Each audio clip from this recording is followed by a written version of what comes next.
Students, अगले question की तरफ बढ़ने से पहले चैनल को लाइक करें। आप कमेंट कर सकते हैं। इसके अलावा मेरे चैनल को भी सब्सक्राइब कर लें और सब्सक्रिप्शन से ये होगा कि मेरी आने वाली वीडियोस आप तक पहुंचती रहेंगी। बेल आइकॉन को ज़रूर हिट करें और इसके अलावा सबसे बढ़कर इस चैनल को प्रमोट करने के लिए शेयर ज़रूर करें। स्टूडेंट्स, कैसे हैं आप? लिखुल पेपर और फाइन, चीज़ें ज़िंदगी में आसान चल रही होंगी।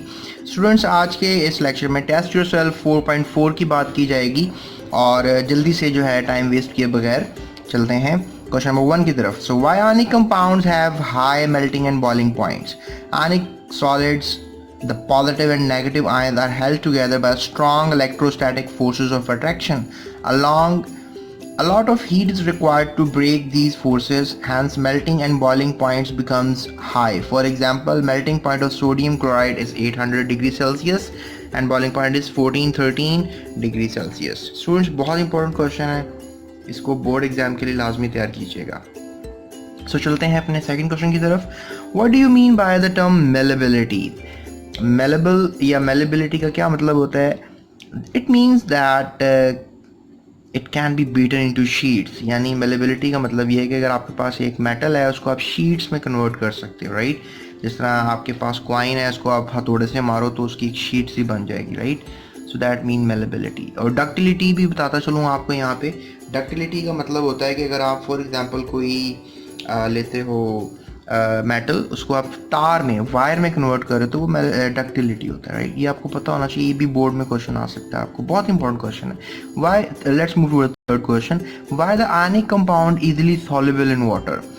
Ions being charged particles can interact with water very easily. Ions जो है वो पानी के साथ इंटरेक्शन कर सकते हैं। In turns water has high dielectric constant, इस लिहाज से water का dielectric constant ज़्यादा है। That weakens the electrostatic forces of attraction among the ions. Hence ionic solids becomes soluble in water. लिहाजा ionic solid जो है वो पानी में soluble होते हैं। What type of bond exists in sodium chloride? Sodium chloride में कौन सा बॉन्ड होता है? नो डाउट इलेक्ट्रोवेलेंट बॉन्ड, जिसको आप आयनिक बॉन्ड भी कहोगे।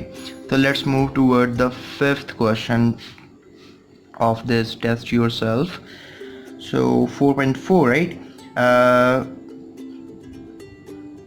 ओके, व्हाट टाइप ऑफ, ये हो गया। उसके बाद why covalent compound of bigger size molecules have high melting points? Covalent compound जो कि बड़े बड़े मॉलिक्यूल्स की फॉर्म में होते हैं, उनका जो बॉइलिंग पॉइंट है या मेल्टिंग पॉइंट है उनका वो ज़्यादा क्यों होता है? In covalent compounds of bigger size molecules the atoms of molecules are held together in 3-dimensional bonding form, forming a huge or giant structure. A lot of heat is required to melt and boil such compounds. So therefore their melting and boiling points are high. Giant structure होता है, giant structure को break out करने के लिए 3-dimensional formation होती है उसकी, उसको break करने के लिए, huge structure को break करने के लिए definitely you need huge amount of energy. So that's why इसका melting boiling point ज़्यादा है। So let's move toward the sixth question of this test yourself, which is very interesting question in my opinion. How much there is electronegativity difference between the following pair of elements or atoms? Predict the nature of bond between them. आपको H और Cl के दरमियान जो है वो bond कौन सा होगा और बताओ इसमें इलेक्ट्रोनेगेटिव डिफरेंस क्या होगा। ये देखो, हाइड्रोजन की 2.2 इलेक्ट्रोनेगेटिविटी थी, पीछे मैं बताता हूँ पिछली टेस्ट सेल्स में आपको, और क्लोरीन की 3.2 है। इनका डिफरेंस निकालोगे तो 1 निकल आएगा। अगर डिफरेंस 1.7 से कम है तो बॉन्ड क्या होगा? कोवलेंट। आगे चलते हैं। Okay, so electronegativity of hydrogen 2.2, electronegativity of sodium 0.9, फ़र्क करेंगे 1.3। तो हाइड्रोजन और सोडियम में भी किसी हद तक जो बॉन्ड है that is going to be something like covalent, right?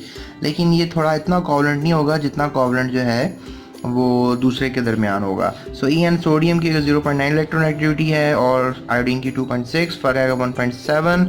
तो किसी हद तक ये बॉन्ड आयोनिक हो सकता है, लेकिन नहीं होगा, क्योंकि अगर इससे कम हो, इससे ज़्यादा अगर डिफरेंस आए तो आयनिक होगा, इससे कम हो तो definitely there is covalent bond. तो electronegativity of potassium and electronegativity of chlorine का फ़र्क देखें तो 2.38 निकलता है। बहुत ज़बरदस्त आयनिक बॉन्ड आने वाला है। क्या लिखोगे नेचर ऑफ बॉन्डिंग में? Electronegativity, if electronegativity is less than 1.7, the polar covalent bond, अगर polar covalent bond होगा, so B, C, D all have ionic bond because electronegativity difference is more than 1.7. सो उसके बाद चलते हैं हम अगले पॉइंट की तरफ। Order of increasing ionic strength नज़र आ रहा है आपको। ये आप सबसे ज़्यादा आयनिक स्ट्रेंथ इसकी है और सबसे कम आयनिक स्ट्रेंथ जो है वो इसकी है। So students, that's it for today's lecture. इंशाल्लाह हम बात करेंगे आपसे नेक्स्ट चैप्टर की, नेक्स्ट टेस्ट सेल्फ की। अगर आपको लगा ये आपके लिए वीडियो फ्रूटफुल थी तो प्लीज़ इस चैनल को लाइक, सब्सक्राइब और शेयर ज़रूर कीजिएगा। सो खुरम शहजाद को भी इजाज़त दें। अपना बहुत ख्याल रखिएगा। Thank you so much.